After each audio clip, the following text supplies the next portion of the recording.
चार प्रकार के मनुष्य। रामकृष्ण परमहंस अपने शिष्यों के साथ टहलते हुए एक नदी के तट पर पहुँचे। वहाँ मछुआरे जाल फेंक के मछलियाँ पकड़ रहे थे। एक मछुआरे के पास स्वामी जी खड़े हो गए और शिष्यों से कहा, तुम लोग ध्यानपूर्वक इस जाल में फंसी मछलियों की गतिविधि देखो। शिष्यों ने देखा, कुछ मछलियाँ तो ऐसी हैं जो जाल में निश्चल पड़ी हैं। उन्होंने निकलने की कोई कोशिश ही नहीं की।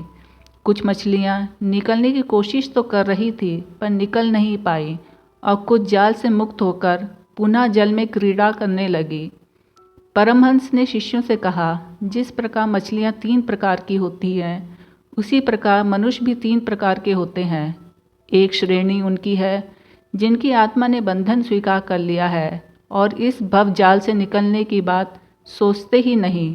दूसरी श्रेणी ऐसे व्यक्तियों की है जो वीरों की तरह प्रयत्न तो करते हैं पर युक्ति से वंचित ही रहते हैं। और तीसरी श्रेणी उन व्यक्तियों की है जो चरम प्रयत्न द्वारा आखिर मुक्ति प्राप्त कर ही लेते हैं।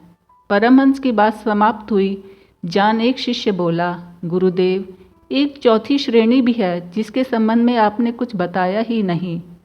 हाँ, चौथी प्रकार की मछलियों की तरह ऐसी महान आत्माएं भी होती हैं जो जाल के निकट ही नहीं आती, फिर उनके फंसने का प्रश्न ही नहीं उठता।